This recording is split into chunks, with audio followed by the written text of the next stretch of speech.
Hello, everyone. President Zelensky appointed Nariman Jalil, deputy chair of the Crimean Tatar Majlis, to the position of ambassador to Turkey. This is significant. Jalil is a very prominent figure in the conversation about Crimea.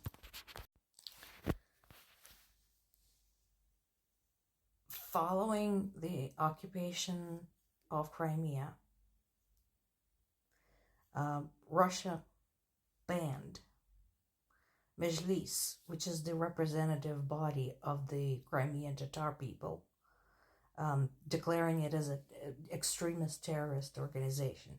Because, of course, you show up, you hack off a piece of land, and then you take the organization that represents the interests of people who live there and say, nope, they're terrorists. That works really well. So this particular gentleman has been arrested in Crimea and sentenced to 17 years in prison in Russia for basically building a movement protesting Russia's occupation of Crimea and advocating for serious effort to liberate Crimea from Russia. By the way, to those who think that Crimean people really wanted Russia to be there, no, they didn't. Ask this guy. He'll tell you all about it. He was released as part of a prisoner exchange in June of last year, and now he is Ukraine's ambassador to Turkey. This is a significant move.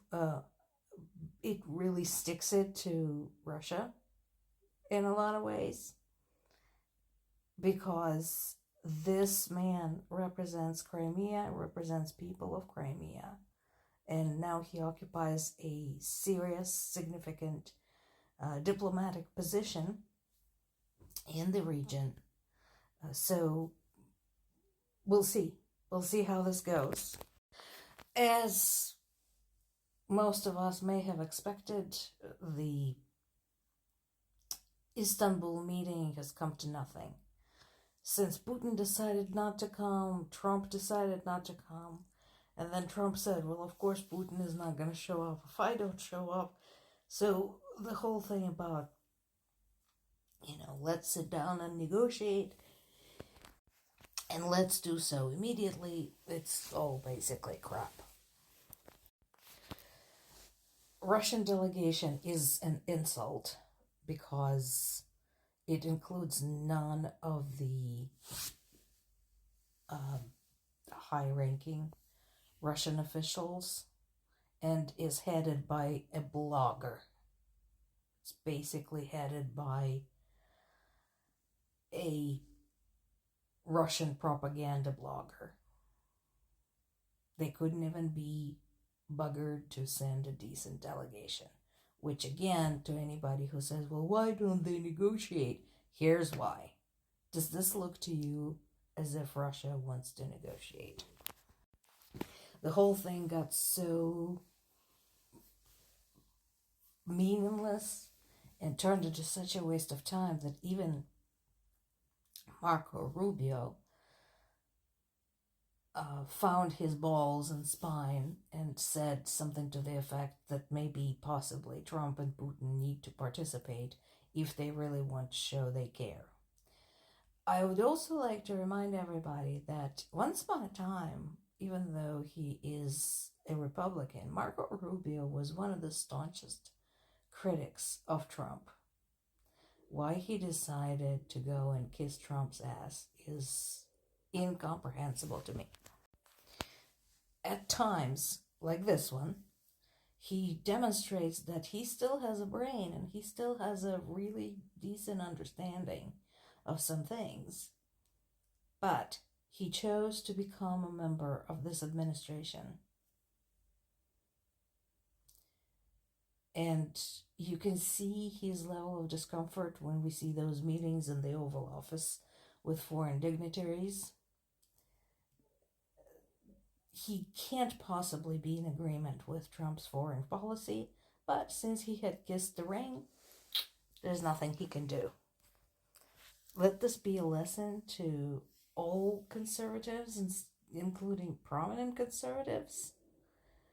You associate yourself with somebody like Trump, you lose yourself. You lose yourself. You may gain some kind of position, some kind of role, but you lose your ability to influence anything. If you think joining Trump's circle is going to give you influence over what's going on in this country, no, it won't. The only person who has any influence is Trump himself, and you will get squat. Just ask Marco Rubio. And then there's this. Again, this is the material point. When all is said and done, it doesn't really matter who thinks what, why, or whatever. This. It doesn't matter what Russia says. It doesn't matter what Trump says. All of it is meaningless as long as people of Ukraine continue to be attacked. In this case, we had a bunch of Shahed drones that come from Iran. Just a reminder that Iran is also involved. Flying at several areas of Ukraine, again in a nighttime attack. So they won't leave people alone during the day, and they won't leave people alone at night. The primary targets were Kharkiv, Donetsk, and Sumy regions, but other regions also received warnings. And of course, the fact that Russia went and attacked Ukraine is a clear indication to the European allies that basically they looked at their proposal of an unconditional 30-day ceasefire that was supposed to start on Monday and said, no, not gonna. At this point, it should be abundantly clear to anybody paying attention that any conversation about negotiations, talks, compromises, etc. is pointless. We are dealing with Russia. They're not interested. They're not going to. Just face that. Stop wasting your time trying to bring Russia to the negotiating table. It's not going to happen. Even if you do manage to somehow reel them in there, whatever is said, whatever is agreed upon, if anything can be agreed upon, is generally meaningless, and we know that how. Again, I'd like to refer you to the history of negotiations and ceasefires that weren't between 2014 and 2022 between Russia and Ukraine. I'd like to remind everybody that Russia and Ukraine sat down to negotiate 200 times in that time, and some type of a ceasefire was agreed upon over 20 times. All of them were violated by Russia. Why are people still trying to make this happen? We're talking about Russia. We're talking about Putin. This is not anybody reliable when it comes to declaring peace, ceasefire, consideration for the lives of civilians, and so on and so forth. Wake up, world. More to come.